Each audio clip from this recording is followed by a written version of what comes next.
situation sociale de la population du Maniema reste préoccupante. Il suffit de voyager en moto, soit à bord du véhicule, pour se rendre compte que les routes sont dans un état de délabrement très avancé.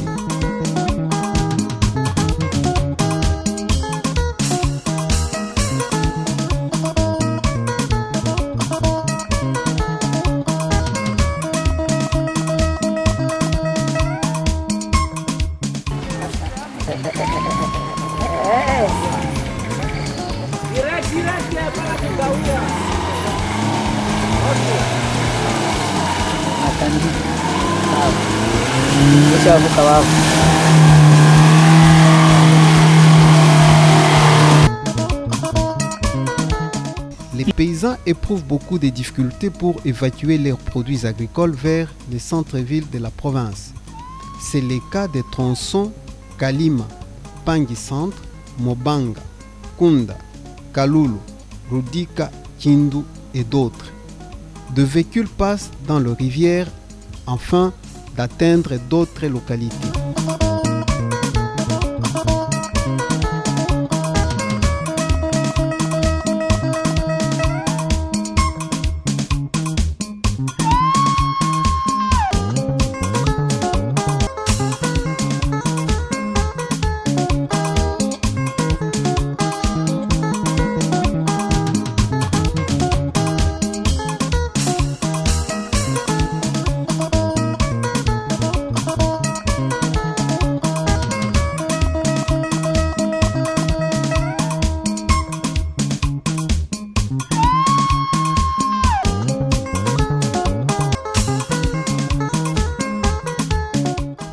Il est difficile de distinguer la chaussée au caniveau suite à l'eau de pluie qui inonde.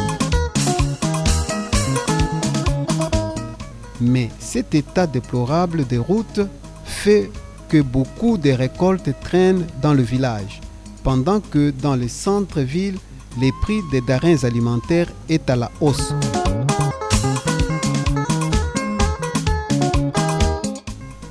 Du côté des ONG, les projets de développement s'exécutent difficilement suite au mauvais état des routes, comme explique un paysan.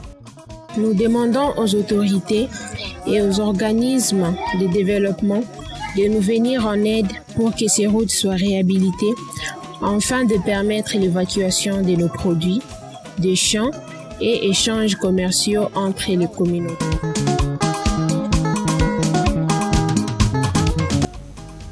Vu la souffrance des paysans, le gouvernement, à travers Piram, a prévu de réhabiliter 501 km dans des zones d'intervention. Les travaux de réhabilitation sont en cours. 230 km sur la route nationale 31, reliant Kindu-Kasongo, ainsi que pour les routes de déserte agricole se trouvant dans les bassins de Kasongo.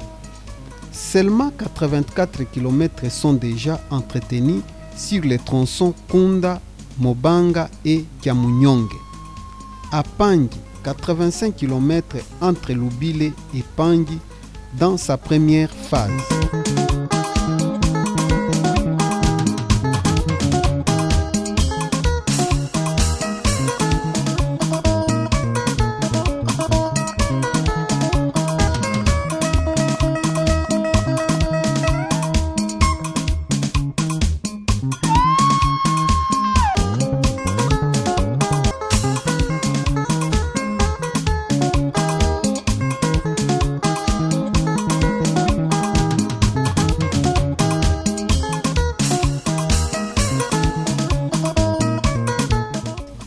Un habitant témoigne les faits. Nous remercions Piram qui réhabilite actuellement nos routes. Ceci permet l'évacuation de nos produits et la communication entre nous.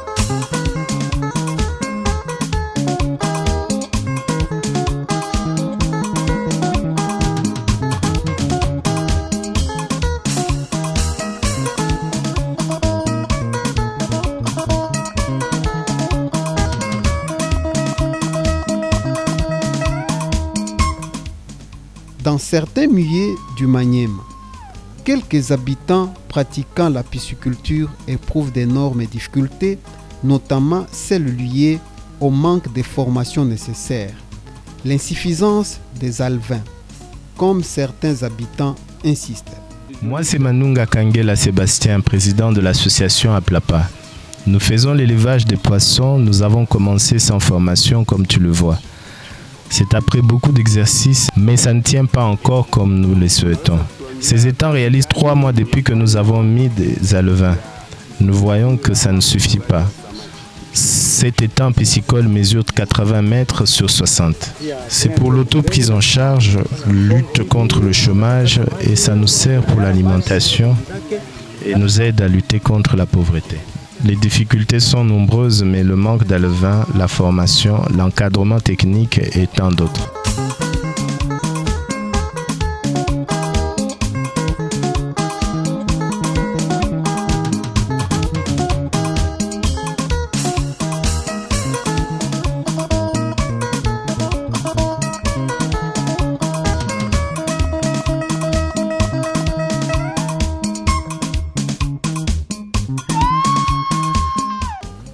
À Kisamba, plus ou moins 50 km au nord-est du territoire de Kasongo, dans le secteur du Maringa, où nous découvrons un centre de multiplication des semences déjà abandonné.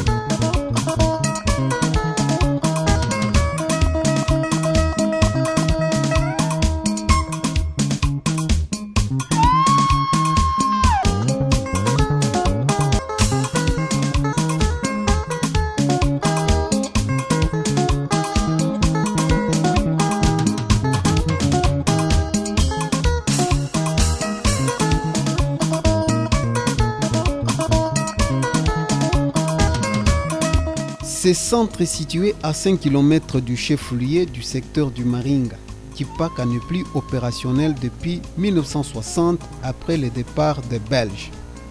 Kisamba était un modèle qui produisait non seulement des semences, mais aussi des techniciens en agronomie, car on retrouve aussi une école dénommée ITEA, ce qui signifie Institut Technique Agricole Kisamba, qui produisait plus de semences, faute de formation et un bon encadrement du personnel.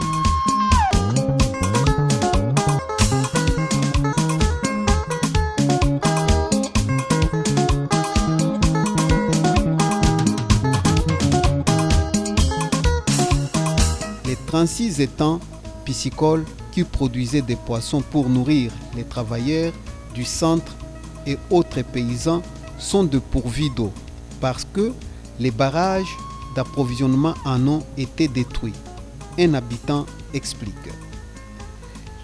Voilà les traces pour les 36 étangs piscicoles à Kisamba. Ce qui reste là, ce sont des vannes. Ici, il y avait 36 étangs. Mais depuis 1960, après la destruction du barrage, toutes les activités piscicoles ont cessé d'exister. Ce que nous vous demandons est de nous aider à réaménager nos étangs, ce qui nourrissait cette population.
Les agriculteurs qui trouvaient sur place des semences pour leurs champs, aujourd'hui éprouvent d'énormes difficultés pour en trouver encore. La mauvaise pratique d'agriculture des surbrillis, les déboisements, les feux de brousse constituent un danger bien permanent à l'environnement et à la santé et à la perturbation agricole. Situation due au manque d'encadrement, le rendement devenu faible, la santé menacée, toute la société paralysée. Écoutons les témoignages de cet habitant. Nous venons de champs parce que nous sommes dans une période d'abattage, mais nous manquons de semences. Celles que nous utilisons proviennent toujours de nos récoltes. Nous cultivons en faisant des ristournes. Pour lutter sur la production aux initiatives paysannes, Piram a procédé à la remise d'un lot de 50 tonnes de semences améliorées de riz et 132 km de boutures de manioc aux bénéficiaires et envisage de nouveau la remise de 4 tonnes d'alevin de races améliorées aux producteurs de poissons. Outre cela, la question d'eau potable reste catastrophique dans les bassins de la province où la population consomme une eau impropre à la santé et elle effectue de longues distances avant d'atteindre les sources. Nous sommes à Kikungwa, où le captage d'eau a été effectué à partir d'une montagne de hauteur de 1 km qui actuellement ne fonctionne plus et la population reste en souffrance. Suivons les témoignages de cet habitant. Ce captage a été effectué par Oxfam à l'an 2000 et n'a fonctionné que 2 ans. Il y a eu un non-respect du dosage du ciment et cela a occasionné l'infiltration du sable dans la vanne, ce qui a entraîné l'explosion du tuyau et l'eau n'arrive plus à Kikungwa. Certaines sources tarissent définitivement et d'autres seulement pendant la saison sèche. Il s'observe une carence d'eau. Cette situation amène les habitants à recourir aux puits avec tous les risques possibles à la santé des plus vulnérables. C'est le cas de Kibangula dans les territoires de Kabambare. Toujours la situation de l'eau à Kabambare chef-lieu. La population effectue 7 km pour trouver l'eau à boire. L'eau qui a été captée par les colonisateurs et canalisée jusqu'au centre du territoire ne coule plus. Des tuyaux en état de vétusté avancée et d'autres parties d'installation des tuyaux sont brûlées par l'effet des brousses et tant d'autres encore cassés lors des différentes guerres qui ont frappé cette partie de la province. Maintenant, la population consomme une eau impropre à la santé éparpillée dans les différents endroits de la montagne, ce qui expose ses habitants à la diarrhée, la filariose, les vers intestinaux et jusqu'à la mort. Notons que Piram vise à améliorer la potabilité des sources d'eau pour la population du Maniema en construisant 50 sources, 40 puits et 50 addictions d'eau dans l'ensemble de sa zone d'intervention, dont 4 sources seulement sont déjà réhabilitées. Cette population souffrante accède difficilement aux soins de santé. Elle effectue de longs trajets pour trouver soit un poste de santé, soit un centre de santé. Malheureusement, ces boîtes de secours sont dépourvues d'équipements adéquats pour accueillir les malades. Pas de soins appropriés, pas de lits ni matelas. Par rapport aux cris de la population, Piram compte construire et équiper 4 dépôts pharmaceutiques dans les différents hôpitaux et postes de santé afin d'améliorer les soins médicaux des paysans.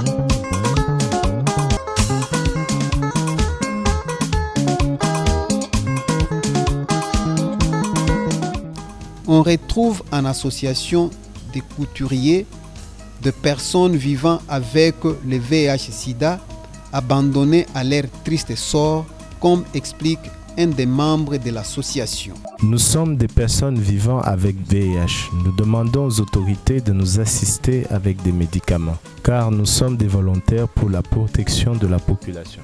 On remarque aussi la présence de quelques associations qui militent pour le développement dans le milieu rural, telles que Socodev, Aplapa, DFF,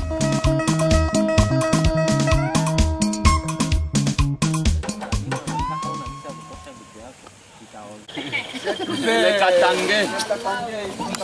Lorsque les Quinois vont voir que font.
Adif dans le domaine de l'élevage. Mais ces associations éprouvent d'énormes difficultés liées à l'élevage, notamment manque de formation et de moyens d'encadrement des animaux, produits vétérinaires et nourriture. Situation qui provoque des pertes énormes de bêtes dues aux différentes maladies non soignées. Un danger se vit permanent du côté des êtres humains suite à la promiscuité. Ces associations n'arrivent pas à atteindre leurs objectifs, c'est de multiplier ces bêtes afin d'appuyer les autres petites structures cibles.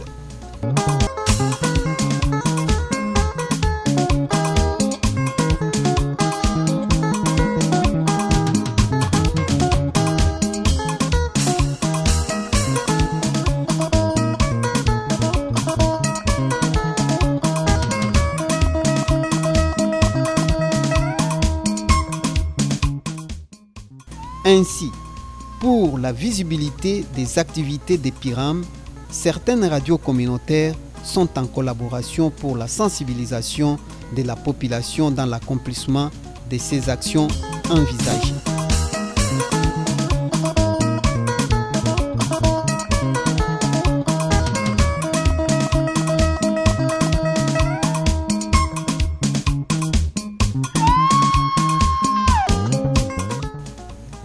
Samba est le chef-lieu de la collectivité de Benyé Samba dans les territoires de Kassongo.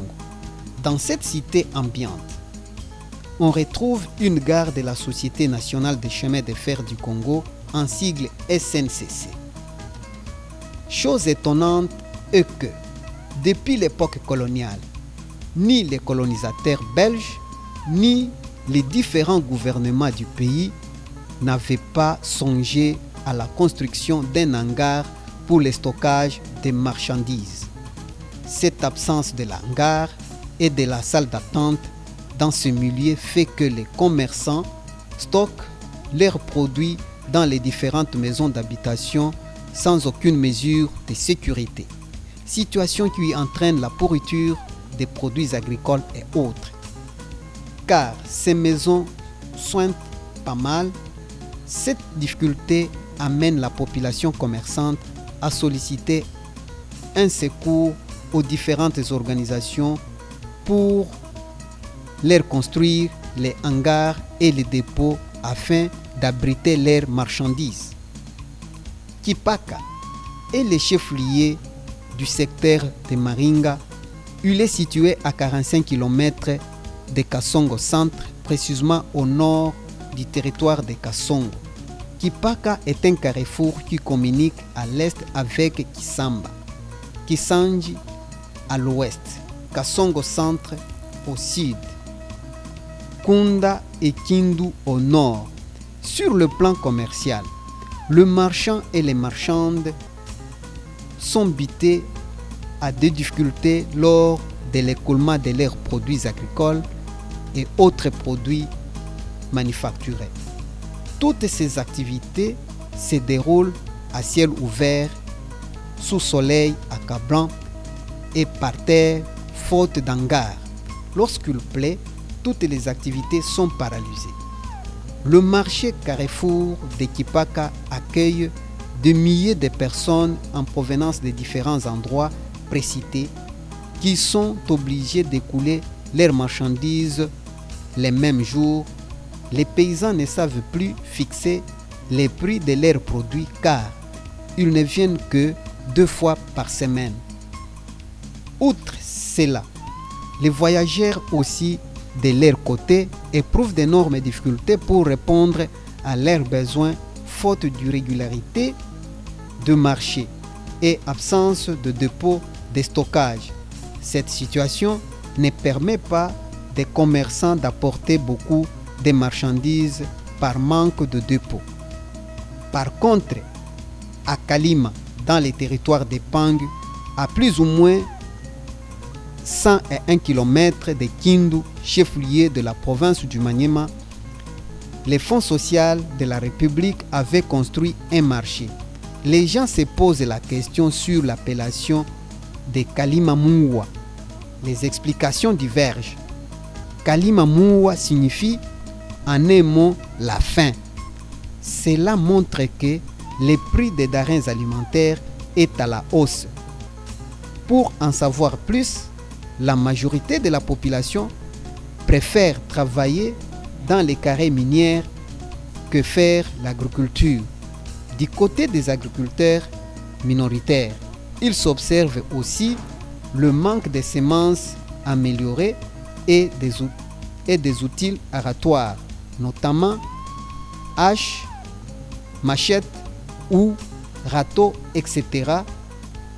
Étant donné que Kalima est dans une zone forestière, ce qui constitue une nécessité pour ces derniers. Cette situation est à la base de plusieurs maladies dues à la malnutrition, comme explique un habitant. Je suis un commerçant. Mes activités sont orientées vers les produits agricoles, mais sur place, il n'y a pas ces produits. J'effectue des voyages en Tanzanie, Kalemi pour en avoir. Ici chez nous, la majorité de la population font les mines qu'est l'agriculture. Alors, je conseillerais notre population de pouvoir plus pratiquer l'agriculture pour combattre la malnutrition.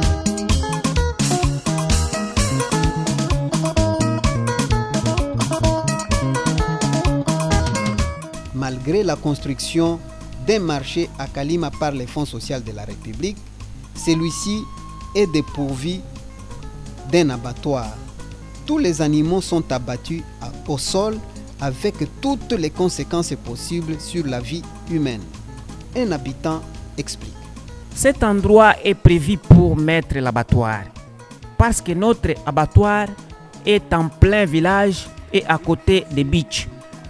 Toutes les bêtes seront abattues ici facilement parce qu'il y a l'eau des rivières pour l'évacuation des excréments et sans provoquer quoi que ce soit à la population.